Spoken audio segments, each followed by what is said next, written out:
What is up, guys? Media Master Menard here today, and welcome back to your one-stop shop for content on all forms of media. I've been thinking recently, being on the verge of a new console generation, let's discuss who's really winning this console war pre-release, and I really think that this current situation is super fascinating. I think it's going to be one of the most unique console launches ever for a multitude of reasons. But before we get into that, make sure you guys hit that like button. It truly helps out a ton, and consider subscribing and clicking that bell icon to get notified whenever I post a video. So let's start off by discussing the two main combatants of this console war, and that's obviously Sony's PlayStation 5 and Microsoft's Xbox Series X.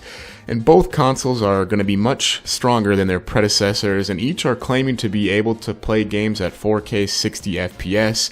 Now, whether this is upscaled 4K or true 4K remains to be seen. We will see, but I do think that the Series X in particular, being stronger than the PS5, will have a decent chance of being able to do these. But the major thing here is that these are significant steps forward from most gamers who just owned a base PS4 or a base Xbox One. I think it's evident that fans are very excited about this leap forward in the consoles, and you can see how hungry they are for information. People all over the internet have been begging Sony and Microsoft to release more information, such as release dates, pricings, features, launch games, really any information at all, because we haven't got much. And I really think this is where the next gen is so fascinating. Both sides have decided they want to dig in a trench and participate in this game of chicken with one another, and it appears both are perfectly content to let the other go first and then counterpunch. I mean, they're both so committed to this strategy that it is 2 months away from the rumor/leaked release date of the Xbox One, which is November 4th, and we still have no information besides specs, and PS5 is rumored to be launching only 1 week after that, so they're in the same boat, quite honestly. This silence has many worried that this generation might be delayed completely, and particularly the Series X, due to the fact that Halo Infinite got significantly delayed into 2021, and we're not even sure if it's going to release then. It might be 2022, and this leaves the Xbox without a big launch title to convince people to go out and buy their console. What good is that extra power over the PS5 if there's no games to play on it? This has been the case with PlayStation and Xbox for a while. The PlayStation 5 looks to have exclusives like Ratchet & Clank, Spider-Man Miles Morales, and the Demon's Souls remaster at launch. All would be system sellers. The PS5 has also shown demos or gameplay trailers, announcement trailers for a lot of games within the launch window of the PS5 that are gonna be system sellers as well, such as Horizon Dawn's sequel, Horizon Forbidden West. Microsoft has also made the very curious decision to make all of their games available on PC, so there are no true Xbox Series X exclusives. Even Halo Infinite was going to be available on PC.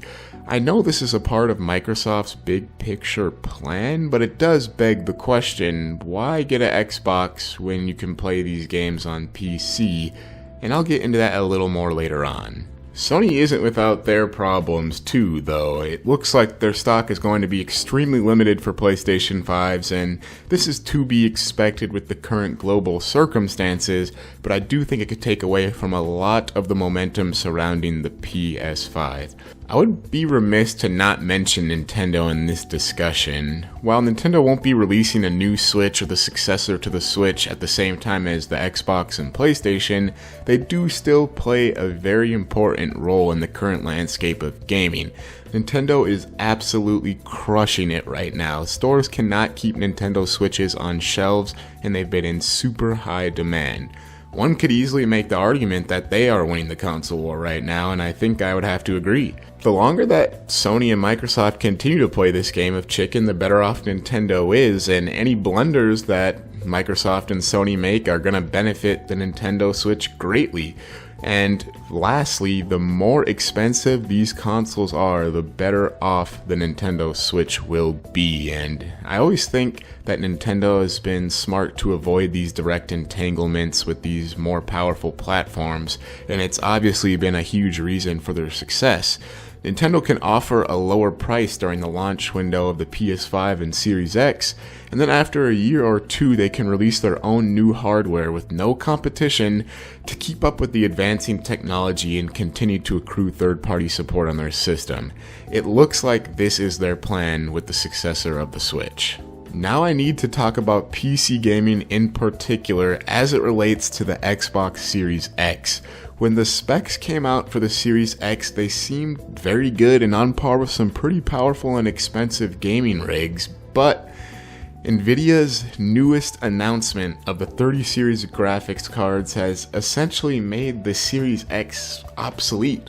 The cards will offer a price to performance ratio of the likes we've never seen before. I mean, a 3070 graphics card is going to be $500. This means that you're going to be able to build a rig that, quite frankly, blows both of these consoles out of the water for only a couple $100 more than the $500 rumored price point.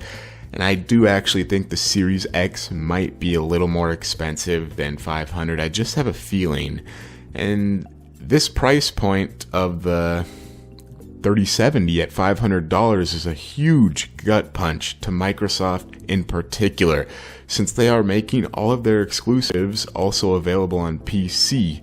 I also think that the new consoles are trending to be more like PCs and try to emulate PC gaming a little more, and I think PC gaming just in general has become more popular, and I don't want to sound like a PC elitist, but one could very easily make the case that Nvidia won the console war.